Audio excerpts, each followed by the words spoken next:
மீண்டும் மற்றொரு வீடியோ மூலமாக உங்க எல்லாரையுமே சந்திக்கிறதுல சந்தோஷம்.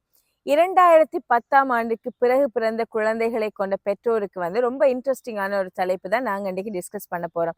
இந்த ஜெனரேஷன் ஆல்ஃபா அப்படின்னு சொல்ற 2010க்கும் 25க்கும் இடையில பிறந்த குழந்தைகள் கொண்ட பேரண்ட்ஸாக நாங்க இருக்கிறோம் அப்படின்னா, எங்களோட பேரண்டிங் ஸ்டைல்ல சில மாற்றங்கள், சில அட்வான்ஸான விஷயங்களை நாங்க கொண்டிருக்கிறது மூலமா தான் இந்த குழந்தைகளை வழிநடத்த முடியுமா இருக்குது. ஸோ இந்த குழந்தைகள் இந்த 2010ற்கு பிறகு பிறந்த குழந்தைகள் டெக்னாலஜி அதிகமாக இருக்கிற ஒரு ஈரால பிறந்திருக்கிறதாலையும் அவங்க புதிதாக விஷயங்களை கண்டுபிடிக்கக்கூடிய அல்லது தெரிந்து கொள்ளக்கூடிய ஆற்றல் நிறைந்த குழந்தைகளாக இருக்கிறதையும், அட்வான்ஸ்டான குழந்தைகளாக இதற்கு முதல்ல இருந்த ஜென்ரேஷனை விட அட்வான்ஸ்டான குழந்தைகளாக இருக்கிறத நாங்கள் அவதானித்திருப்போம். ஸோ இந்த குழந்தைகளுக்கு என்னென்ன பிரச்சனைகள், சவால்கள் இந்த குழந்தைகள் தொடர்பாக பேரண்ட்ஸ் ஃபேஸ் பண்றாங்க, எப்படியான விஷயங்களை கருத்தில் கொள்ளணும், எப்படியெல்லாம் எங்களோட பேரண்டிங்கை மாற்றிக்கொள்ளலாம் அப்படிங்கிற முழு பார்வை தான் இந்த வீடியோ மூலமாக பார்க்க போறோம்.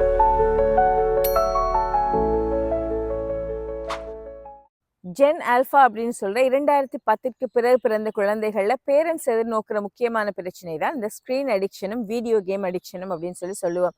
அதாவது இந்த குழந்தைகள் இதற்கு முதல் இருந்த ஜெனரேஷனை விட அதிக அளவுல ஸ்கிரீனுக்கு அடிக்ட் ஆகக்கூடிய குழந்தைகளா இருப்பாங்க.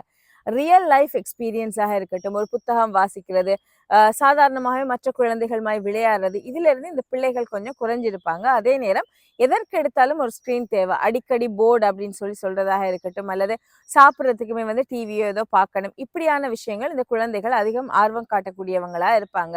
அதே நேரம் இந்த வீடியோ கேம்ஸ் அல்லது போன்ல கேம் விளையாடுறது, இதால இந்த டோபமின் டிபெண்டன்சி அப்படின்னு ஒண்ணு வரும். எப்பவுமே தன்னை சந்தோஷமா வைத்திருக்கொள்ள ஏதோ ஒரு ரிவார்டு, ஏதோ ஒரு கேம், ஏதோ ஒரு வெற்றி தேவைப்படுது, இப்படியான விஷயங்கள்ல இந்த குழந்தைகள் ஈடுபடுறதை பார்த்திருப்போம்.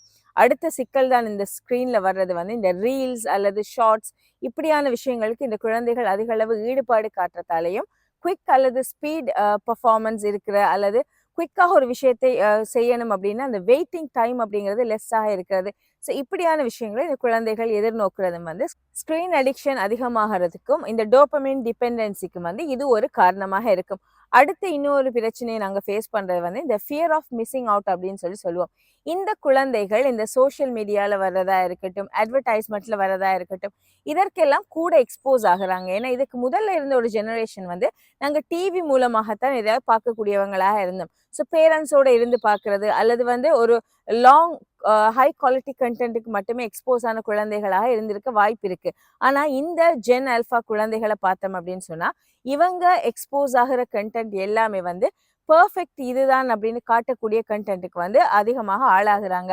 உதாரணமாக இந்த குழந்தைகள் சோஷியல் மீடியால ஆக்டிவாக இருக்கிறாங்க அப்படின்னு சொன்னா, அதுல கிடைக்கிற ஒரு ரெக்கக்னிஷன் தான் இந்த பிள்ளைகளுக்கு ஒரு மோட்டிவேஷனாக இருக்கிறதாக இருக்குது. ஸோ இது ரியல் லைஃப்ல இருந்து பிள்ளைகளை கொஞ்சம் தூரமாக்குறதோட ஒரு ஆங்ஸைட்டி, ஒரு பய உணர்வை தோற்றுவிக்குது. ஸோ நம்ம அந்த ஒரு குரூப்ல இணையணும்னா அல்லது எல்லாரோடையும் மதிக்கப்படணும்னா, இன்க்ளூட் ஆகணும் அப்படின்னு சொன்னா நமக்குன்னு ஒரு ப்ரொஃபைல் இருக்கணும், நமக்குன்னு இப்படியான உருவ அமைப்பு இருக்கணும், இந்த மாதிரியான திறமைகள் இருக்கணும். ஸோ இப்படி நினைக்கிற ஒரு காரணத்தால கூட எங்களோட குழந்தைகள் இந்த மாதிரி பிரச்சனைகளை ஃபேஸ் பண்ணலாம். இந்த குழந்தைகள் எதிர்நோக்கிற இன்னொரு பிரச்சனை தான் லோ ரெசிலியன்ஸ் அப்படின்னு சொல்லுவோம். இதற்கு முதல்ல இருந்த குழந்தைகளை நாங்க பார்த்திருந்தோம்னா, எங்களோட ஜென்ரேஷனா இருக்கட்டும், எங்களுக்கு பிறகான ஜென்ரேஷனா இருக்கட்டும், இந்த குழந்தைகள் ஒரு தோல்வி, ஒரு சவாலை சமாளிக்கிறதுக்குரிய ஒரு ஆற்றல் மிக்க குழந்தைகளாக வளர்ந்திருப்பாங்க. ஆனா இந்த ஜென் ஆல்ஃபா குழந்தைகள் எதையுமே ஒரு ஃபாஸ்டான ஒரு ரிசல்ட் வேணும் அப்படின்னு எதிர்பார்க்கிற குழந்தைகளாக இருப்பாங்க. ஏன்னா அவங்களோட காலம் கூட அப்படித்தான் இருக்கு. ரொம்ப அவங்க அட்வான்ஸ்டாக இருக்கட்டும், அப்படி இல்லைன்னா அந்த பிள்ளைகளோட எதிர்பார்ப்பு அப்படி இருக்கிறதாக இருக்கட்டும், சின்ன விஷயங்களையுமே தாங்கி கொள்ள முடியாத அல்லது சின்னதா பேரண்ட்ஸ் ஒரு திட்டுறது அல்லது ஏதாவது ஒன்று சொன்னா கூட மனதளவில் உடைந்து போகக்கூடிய குழந்தைகளாக இப்படியான குழந்தைகளை நாங்க பார்த்திருப்போம். இதை நீங்க எங்க எதிர்நோக்கலாம் அப்படின்னு சொன்னா, ஸ்கூல்ல நீங்க பார்த்துருங்க. இதற்கு முதல்ல உங்களோட குழந்தைகள், உங்களோட மூத்த குழந்தைகளா இருக்கட்டும், இதற்கு முதல் தலைமுறை குழந்தைகள் ஸ்கூல்ல நடக்கிற சின்ன சின்ன விஷயங்கள், ஃப்ரெண்ட்ஸ் இப்படி சொன்னாங்க, அப்படி சொன்னாங்க, இந்த மாதிரியான கம்ப்ளைண்ட்ஸ் குறைவாக இருக்கும். ஆனா இந்த ஜென் ஆல்ஃபா குழந்தைகள் இந்த புலியிங் அல்லது என்னை பத்தி இப்படி பேசுறாங்க, என்ன நண்பர்கள் இப்படி கேலி செய்யறாங்க, எனக்கும் என் ஃப்ரெண்டுக்கும் இடையில இப்படி சண்டை வந்தது, இப்படியான விஷயங்களை அதிக அளவில் உங்களுக்கு கொண்டாந்து சொல்லக்கூடிய குழந்தைகளா இருப்பாங்க. ஈஸியாகவே இதை கோ த்ரூ பண்ணக்கூடிய குழந்தைகளா இருக்க மாட்டாங்க. இதற்கு காரணம் இந்த குழந்தைகள்ல இந்த சகிப்புத்தன்மை, பொறுமை அப்படிங்கிறது குறைவாக இருக்கிறதும், ஏர்லியாக உடனடியாக ஒரு முடிவை ஒரு ரிசல்ட்டை இந்த குழந்தைகள் எதிர்பார்க்கக்கூடியவங்களா இருப்பாங்க. ஜென் ஆல்பா குழந்தைகள் எதிர்நோக்கிற இன்னொரு பிரச்சனை தான் குழந்தைகளுக்கும் ரியல் வேர்ல்டுக்கும் இடையில ஒரு இடைவெளி வந்திருக்கிறது. அதாவது இந்த குழந்தைகள் வந்து இந்த போஸ்ட் பேண்டமிக் இருக்கு இல்லையா, கோவிடுக்கு பிறகான ஒரு காலகட்டத்தை எதிர்நோக்கி இருப்பாங்க. பெரும்பாலான குழந்தைகள் எதிர்நோக்கி இருப்பாங்க. இதுல என்ன நடக்குது அப்படின்னு சொன்னா, அவங்களோட ப்ரீ ஸ்கூலாக இருக்கட்டும், அவங்க நர்சரி போறது, இது எல்லாமே வெர்ச்சுவலாக ஒரு ஆன்லைன்ல கிளாஸஸ் அட்டென்ட் பண்ணியிருப்பாங்க இல்லையா. ஸோ இந்த குழந்தைகள் வந்து ஒரு கம்யூனிகேஷன், நேரடியான ஒரு தொடர்பாடல் வந்து இந்த குழந்தைகளுக்கு அதிக அளவுல மற்ற குழந்தைகளோட ஒப்பிடும்போது குறைவாக இருக்கும். ஸோ இதனால ஒருத்தரோட பேசுறது, பழகுறது, கூச்ச சுபாவம், இது எல்லாமே இந்த குழந்தைகளுக்கு சின்ன வயசுலயே இவங்க இந்த தனித்து விடப்பட்டதோ அல்லது இந்த கேப் ஒன்று வந்திருக்கும் இல்லையா, இதால இதை எதிர்நோக்கக்கூடிய குழந்தைகளாக இருப்பாங்க. இதற்கு முதல்ல இருந்த குழந்தைகள் ஒரு தரப்பினர் என்ன செய்தாங்க, ஒரு ஜெனரேஷன்ல வந்து வெளியில போய் கேம் விளையாடினாங்க, வீட்டுக்கு வெளியில விளையாடுற குழந்தைகளா இருந்தாங்க. அது மாறி வீட்டிலேயே வீடியோ கேம்ஸ் ஆடக்கூடிய குழந்தைகளாக இருந்தாங்க. இப்ப இந்த ஜெனரேஷன் ஆல்பா நீங்க பாத்தீங்கன்னு சொன்னா, இந்த குழந்தைகள் வித்தியாசமாக டிவியில இன்னும் ஒருத்தர் விளையாடுற கேமிங் வீடியோஸ் அதிக அளவுல பார்க்கக்கூடியவங்களாக இருப்பாங்க. சோ இந்த பிள்ளைகளுக்கு அந்த ரியல் வேர்ல்ட் அனுபவங்களை விட வெர்ச்சுவலாக ஒரு விஷயத்த பாக்குறது, மத்தவங்க விளையாடுறத பாக்குறதாக இருக்கு. இப்ப நாங்க சின்ன குழந்தைகளை பார்த்தோம் அப்படின்னு சொன்னா, மற்ற விளையாட்டு பொருட்கள், சில யூடியூப் சேனல் எல்லாம் இருக்கும், விளையாட்டு பொருட்களை எல்லாம் கொண்டு வந்து அன்பாக்ஸ் பண்ணி அதை விளையாடுறத வந்து இந்த குழந்தைகள் பார்த்துட்டு இருப்பாங்க. அவங்களுக்கும் எந்த ஒரு இன்டராக்ஷனுமே இருக்காது. இதனால இந்த ஐ கான்டாக்ட் இந்த பிள்ளைகள்ட்ட குறைவாக இருக்கும். நீங்க இந்த ஜெனரேஷன் குழந்தைகளோட பேசும்போது, இதற்கு முதல் தலைமுறையை விட உங்களோட குழந்தைகள் உங்களை பார்த்து பதில் சொல்றது அல்லது ஒரு கம்யூனிகேஷனை கொஞ்சம் தொடர்பாடலை வந்து தொடர்ச்சியாக மேற்கொள்றது, ஒரு விஷயத்த வந்து கன்வர்ஸ் பண்றது, இது எல்லாமே குறைவா இருக்கும். நாங்க பேசும்போது எங்களோட பேச்சை வந்து இந்த பிள்ளைகள் கட் பண்ணிட்டு அடுத்த வேலைக்கு போறதுலயே வந்து முனைப்பாக இருப்பாங்க. ஒழுங்கான தூக்கம் இல்லாம இருக்கட்டும், ஒழுங்கான அட்டென்ஷன், ஒரு விஷயத்தை ஃபோக்கஸ் பண்ணக்கூடியதாக இல்லாம இருக்கட்டும், இப்படியான பிரச்சனைகளை இந்த குழந்தைகள் எதிர்நோக்கிறதுக்கான வாய்ப்புகள் இருக்கு. கிளாஸ் ரூம்ல டீச்சர்ஸ் கூட இப்படியான இந்த இந்த ஜெனரேஷன் குழந்தைகளை ஹேண்டில் பண்றது கொஞ்சம் சிக்கலாகவும் சவாலாகவும் இருக்கும். நிறைய கம்ப்ளைண்ட்ஸ் வரும், பிள்ளைகளுக்கு இடையில சண்டே அப்படின்னு சொல்லி வரதா இருக்கட்டும், அல்லது ஃபோக்கஸ் பண்றாங்க இல்ல, ஹோம் ஒர்க் செய்யறாங்க இல்ல அப்படிங்கிறதா இருக்கட்டும், அல்லது இந்த ஸ்கிரீன் அடிக்டடான குழந்தைகள்ல வந்து ப்ளூ லைட் அப்படின்னு சொல்லுவோம் இல்லையா, இது பிள்ளைகளோட மூளையை பாதிக்கிறதோட தூக்கத்தை கெடுக்கிற ஒரு விஷயமா இருக்க போகுது. ஸோ இதன் காரணமாக ஒழுங்கான தூக்கம் இல்லை, எப்பவுமே டயர்டாக இருக்கிறது, போர்டு அப்படின்னு சொல்றது, ரெஸ்ட்லெஸ்ஸாக இருக்கிறது, இது எல்லாம் இந்த குழந்தைகள்ல பேரண்ட்ஸ் எதிர்நோக்கிற சவால்களாக இருக்கும். இப்ப இந்த பேரண்டிங்ல இந்த ஜென் ஆல்பா குழந்தைகளுக்கு வந்து இந்த 2010க்கு பிறகு பிறந்த குழந்தைகளுக்கு எப்படியான மாற்றங்களை பேரண்ட்ஸ் நாங்க கொண்டு வரணும் அப்படின்னு பார்க்கலாம். இந்த குழந்தைகள் நீங்க ஸ்ட்ரிக்டாக வைக்கிற எந்த ரூல்ஸுக்குமே பவுண்டரிஸுக்குமே வந்து தலை சாய்க்க மாட்டாங்க. நீங்க கோவப்பட்டு திட்டுறதாக இருக்கட்டும், ஸ்ட்ரிக்ட் பவுண்டரி ஒன்று வைக்கிறீங்கன்னா அதுக்கு இந்த பிள்ளைகள் ஒரு நாளும் அந்த நீங்க சொல்றதை கேட்க மாட்டாங்க அப்படிங்கறத பேரண்ட்ஸ் புரிந்து கொள்ளணும். ஏன்னா இப்ப ஜெனரேஷன் வேற.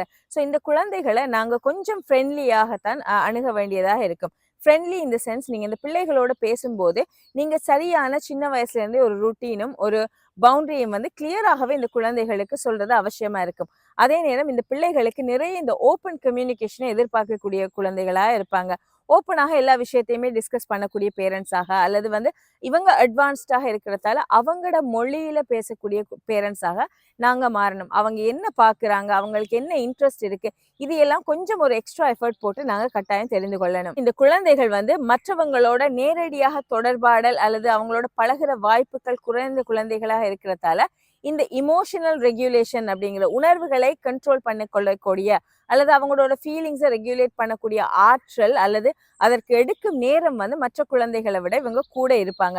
இதற்காகத்தான் இந்த குழந்தைகளுக்கு வந்து இந்த காலத்துல சொல்றாங்க இல்லையா, ஸ்டோரி புக்ஸ் வாசிங்க, இது எல்லாமே. முந்தின காலங்கள்ல வந்து பிள்ளைகளே புத்தகங்கள் வாசிக்க கூடியவங்களாக இருந்தாங்க முந்தின ஜெனரேஷன்ல. ஆனா இப்ப இந்த குழந்தைகளுக்கு இந்த பெட் டைம் ஸ்டோரிஸ் வாசிங்க, ஜேர்னல்ஸ் எழுதுங்க, டைரி எழுதுங்க, இப்படியான விஷயங்களை வந்து சைக்காலஜிஸ்ட் வந்து பரிந்துரைக்கிறதுக்கு காரணம் வந்து இதுதான். ஏன்னா இந்த குழந்தைகள் தன்னோட உணர்வுகளை சரியாக வெளியே பேரண்ட்ஸ்கிட்ட கடத்தக்கூடிய குழந்தைகளாக இல்லை அப்படிங்கிறதான் ஆய்வுகளோட முடிவுகளாக இருக்குது. ஸோ இதன் அடிப்படையில வந்து இந்த குழந்தைகளுக்கு நாங்க வந்து ஒரு டைரி வாங்கி கொடுக்கறது, ஜேர்னல்ஸ் எழுத வைக்கிறது, அவங்களோட மூட் சார்ட் அப்படின்னு சொல்லி நீங்க கூகுள் பண்ண அவங்களுக்கு விளங்கும். ஒவ்வொரு நாளும் அவங்களோட மூட் எப்படி இருக்கு அப்படிங்கிறது, உணர்வுகளை பற்றி அவங்களுக்கு சொல்லி கொடுக்கிறது, அந்தந்த பருவத்துக்கு ஏற்ற மாதிரியான உடல் உள மாற்றங்களை பத்தி பிள்ளைகளோட ஓப்பனாக டிஸ்கஸ் பண்றது, பருவமடைதல் சம்பந்தமான விஷயங்களை குழந்தைகளுக்கு எத்தி வைக்கிறது, இப்படியான விஷயங்களை வந்து பேரண்ட்ஸ் வந்து எங்களோட பேரண்டிங்ல கடைபிடிக்கணும். அடுத்தது இந்த டிஜிட்டல் டீடாக்ஸ் அப்படின்னு சொல்லுவோம். எப்பவுமே நாங்க எங்களோட பிள்ளைகளுக்கு நீ டிவி பார்க்க முடியாது, கேம் விளையாட முடியாது அப்படின்னு நம்ம ஸ்கிரீனை வந்து ஃபுல்லாகவே கண்ட்ரோல் ஜீரோ ஸ்கிரீனாக விடுறது வந்து இந்த பிள்ளைகள்ல சக்சஸ்ஃபுல்லாக இருக்காது, அது பாசிபிளும் இல்லை.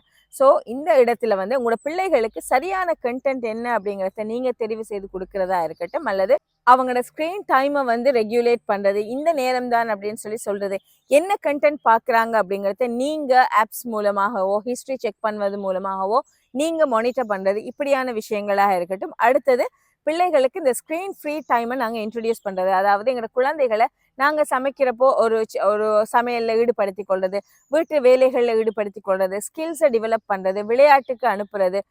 எப்போவுமே குழந்தைகள்கிட்ட போய் விளையாடு அப்படின்னு சொல்லாமல் அதற்கு ஏற்ற ஏதோ ஒன்று நீங்கள் உருவாக்கி கொடுக்கணும். உங்களோட வீட்டில் ஒரு இடம் இருக்கும் அப்படின்னு சொன்னால் எக்ஸ்டர்னல் அல்லது வெளியில் அவங்க ஒரு அவுட்டோர் பிளேக்கு வந்து நீங்கள் அவங்களுக்கு ஹெல்ப் பண்ணுறது, ஏதாவது செய்து கொடுக்கறது, அப்படி இல்லைன்னா அவங்கள வந்து ஸ்போர்ட்ஸில் ஈடுபடுத்தி விடுறது, இப்படியான விஷயங்கள் எக்ஸ்ட்ராவாக இந்த குழந்தைகளுக்கு ஒரு கோச்சிங் தேவைப்படுறதாக இருக்கும். ஏற்கனவே இந்த குழந்தைகள் வந்து ரொம்ப ஒரு ஃபாஸ்டான குழந்தைகளா இருப்பாங்க, அட்வான்ஸ்டாகவும் எந்த விஷயத்தையும் ஃபாஸ்டா நடக்கணும் அப்படின்னு.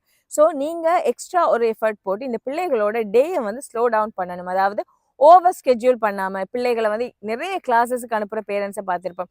ஸ்கூல் விட்டு வந்ததுமே அந்த டியூஷன் இந்த டியூஷன் அப்படின்னு. சின்ன குழந்தைகளுக்கு அது எல்லாமே தேவையில்லை. ஸ்கூல்ல படிக்கிறதோட ஒரு எக்ஸ்ட்ரா கோச்சிங் உங்களால முடியும்னா ஒரு எக்ஸ்ட்ரா கோச்சிங் கொடுக்கறதே தவிர நிறைய ஓவர் ஸ்கெட்யூல் பண்ண வேண்டிய அவசியம் ஒன்றும் இல்லை.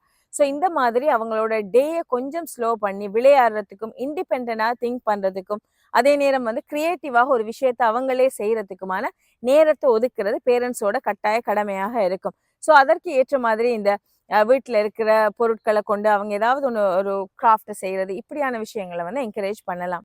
எப்பவுமே அட்வைஸ் பண்ணி லெக்சர் பண்ற பேரண்ட்ஸ் வந்து இந்த குழந்தைகளுக்கு சரியாக அமையாது.